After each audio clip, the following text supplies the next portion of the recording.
আমাদের দেশে, অন্য দেশে থাকতে পারে। এখন কথায় কথায় সবাই বাংলার জায়গায় ইংরেজি শব্দ ব্যবহার করে।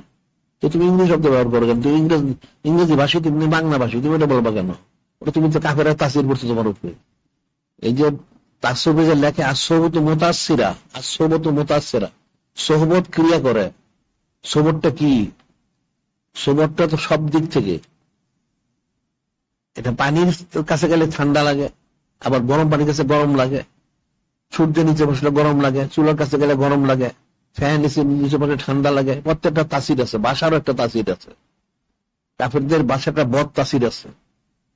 এই বদ তাসিরের কারণে এই জন্য যে নূরে মুজাসসাম হাবিবুল্লাহ হুজুর পাক সাল্লাল্লাহু আলাইহি ওয়াসাল্লাম বললেন, আখরিজুল মুশরিকিন মিন জাজিরাতিল আরব, আখরিজুল মুশরিকিন, মুশরিকদেরকে এই জাজির আরব থেকে বের করে দাও, তাদের বদ তাসির করবে, এবার লানত পড়ে সবসময়।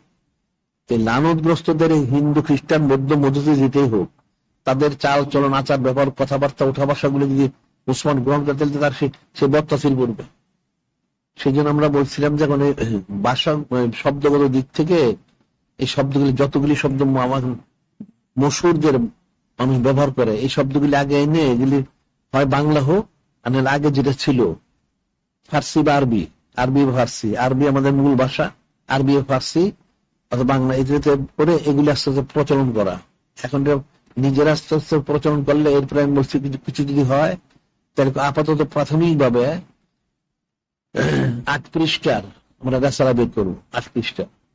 এরপরে এগুলি করতে করতে অনেক বড় হবে, করতে করতে তখন আমরা লোগাত তৈরি করবো, লোগাত যেটা বাংলা অভিধান বলে, ওই লোগাত আমরা বের করবো। তাইলে ওইটা প্রচলন জারি করলে তাহলে মানুষ আস্তে আস্তে এদের শব্দগত, যে তাদের এটা বলে শব্দগত তাদের আগ্রাসন, যেটা একটা মানুষের ইয়াটা নষ্ট করে, সেটার থেকে বেঁচে যাবে মানুষ। অন্যতে দেখা যায় অনেক এই হিন্দুনি শব্দ, এই খ্রিস্টানি শব্দ ব্যবহার